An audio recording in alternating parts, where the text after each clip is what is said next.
Hey listeners, if you like this podcast, check out our other shows, The Study Table and Training Table. Listen to archived content and in-depth interviews with insiders working with student athletes. It's on our website, www.fredopie.com.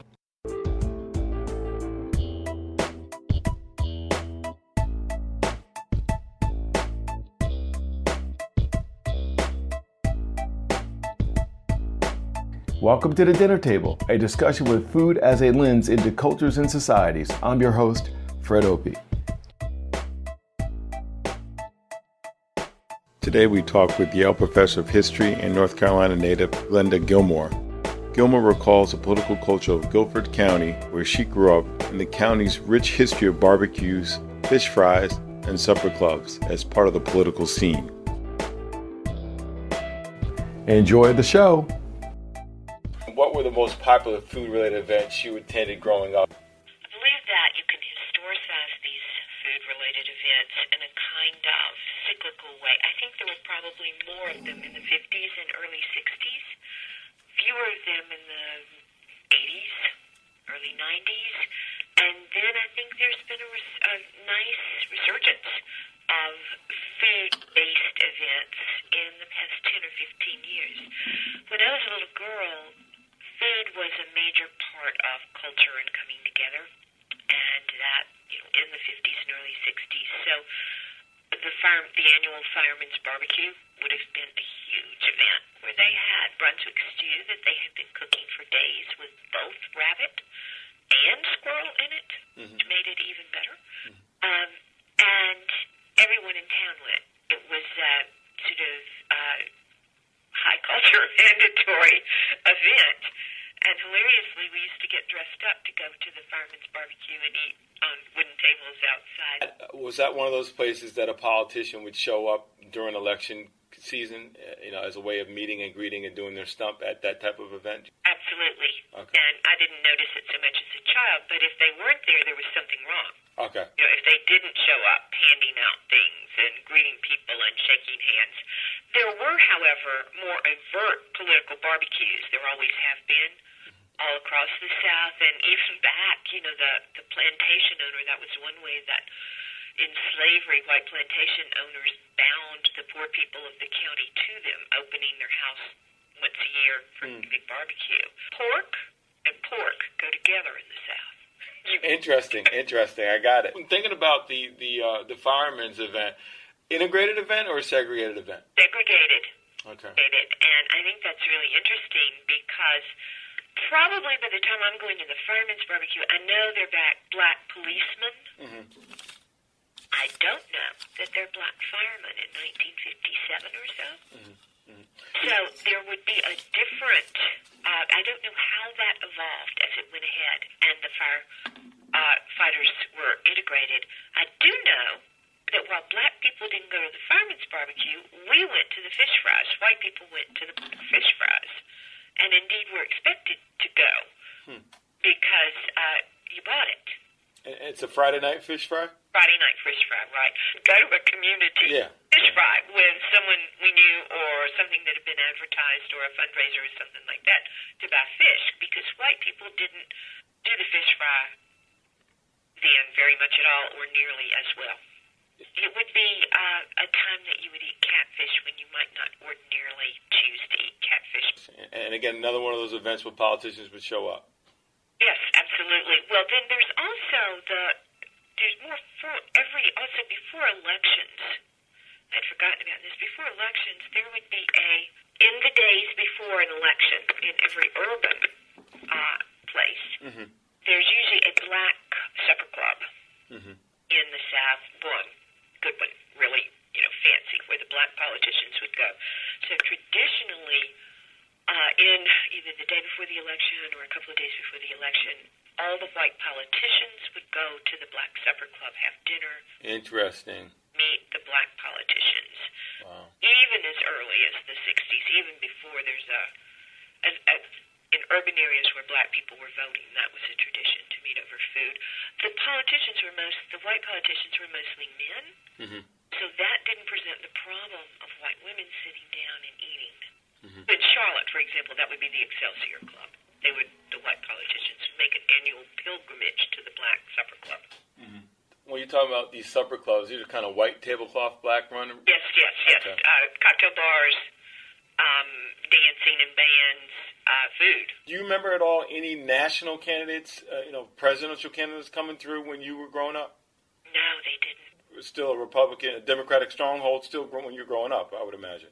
It was. I was in Gilford County, which Obama took in the last election by just an inch. We didn't have presidential candidates coming through. We didn't have primaries in the same way. We'll be right back. For more interviews and related content, you can find us on iTunes, Stitcher, and other podcast distributors.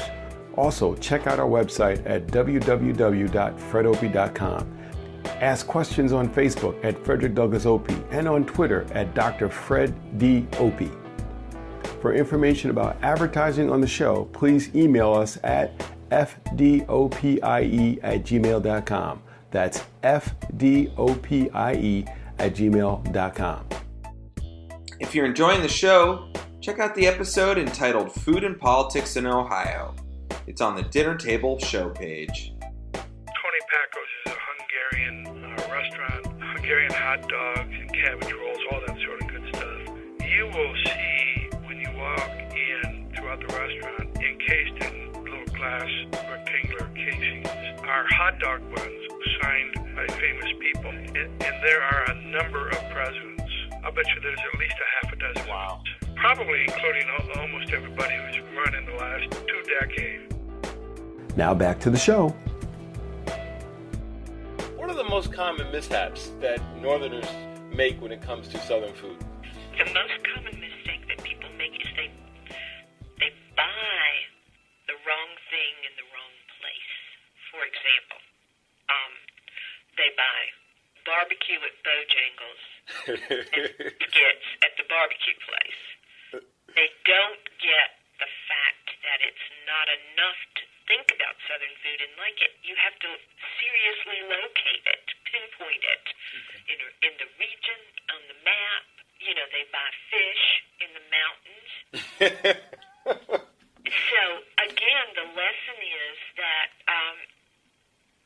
knowing sort of exquisitely locally what you should get, the thing to do is to do some homework ahead of time and look at what other people are eating around you, listen to what your weight person is saying, and try to find the best example of what it is that you're looking for. If you're in a place like Lexington, North Carolina, don't go to the bad barbecue place with no cars because it might be faster. Go stand in line. There's a reason those people are standing in line. What do you see when the right food is put in front of Northerners or outsiders that they typically do wrong? All those things that are sitting on the table are not supposed to all be put on the food.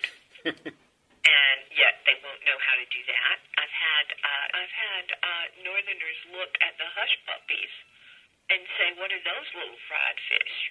It is a foreign country. Just be aware that the customs, particularly food customs, are different, particularly if you are staging down-home eating.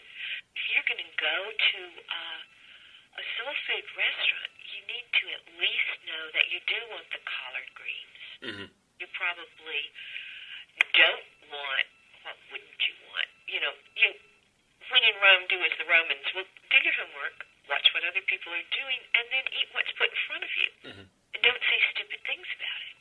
What's the fastest way to insult a Southern cook when you sit down to eat his or her food? Not to eat it. Holding back. You must dig in. It means that you, with relish, put your napkin in your lap, grab your fork, begin to eat, and you look like you want more even when you're full. It's a sort of enthusiasm while eating is something that I think has died out in many parts of the world, many parts of the country. Really have some zest for food, some excitement about what's put in front of you, and try everything. What about the use of condiments? What are kind of the do's and don'ts? I'll give you an example. I'll never forget the first time at my in-law's house. My mother-in-law is from Georgia, and I went to pick up the ketchup, and my wife looked like she was about to just die. Are there any kind of those condiments, do's and don'ts, the use of sugar on the right thing, salt on the right thing, ketchup, those kind of things? Salt on everything, even though it's probably been cooked in fat and salty things for quite a long time. No mustard on your steak. The dressing, there's one dressing, and it's Thousand Island. Don't ask for a different type. You know, I mean, a long conversation with the waitress about what kind of dressing they have is probably not going to serve you well. You don't want to smother somebody's cooking. Theoretically, the only thing you should do is put barbecue sauce on barbecue and ketchup on fries. Okay. Okay. And you should, anything else, that's risky. Iced tea is iced tea. If they don't ask you I mean, how many times have I seen people just look totally, completely confused when the waitress, someone says, I'll have tea, and the waitress says, and the person doesn't realize she is saying, actually, would you prefer sweetened or unsweetened tea? After taking a look at some of the stuff you're working on, is food coming up in the, organically in the sources? Do you remember thing over the course of working on this project where food comes in? It hasn't come in much yet, except in food shortages in World War I, and then a sort of more national cuisine, and then, of course, deprivation in the 1930s. Mm-hmm. It's really coming up in my work on Romery Bearden, because his art is often set in, his scenes are often set in interiors, in kitchens, and or in main rooms with kitchens. So there's big pots, or cooking in. There's lots of domestic things. People are walking in. I realized after really, really looking, and these art historians have been talking about what this woman is holding, and et cetera, in this collage and what it represents. And I realized that they had all gotten it wrong, and what she's holding is collard greens. Just walked in. She has something in a burlap sack. And so I'm getting back in touch, since I'm trying to work on generations of African-American history through Bearden's artwork. He's bringing in food. He's bringing in things you cooked with. He's bringing in domestic interiors, and it's really bringing it back to me. I don't know this artist at all. What's the artist's full name? His name is Romare, Romery, but people call him Romare. His last name is Bearden, Bearden, and he's the guy who does collage. Okay. So much collage. Look him up; you will recognize the work. Born and raised in the South? He was born in Charlotte and lived there until he was 3. He was so light-skinned that he and his dad went downtown, and a white mob tried to take him away from his dad, thinking he was kidnapped. And so they left and went to Harlem. Wow. 14. To check out our podcast archive, suggest show topics, and advertise on the show, and to book me as a guest and or speaker, visit our website, www.fredopie.com. That's www.fredopie.com.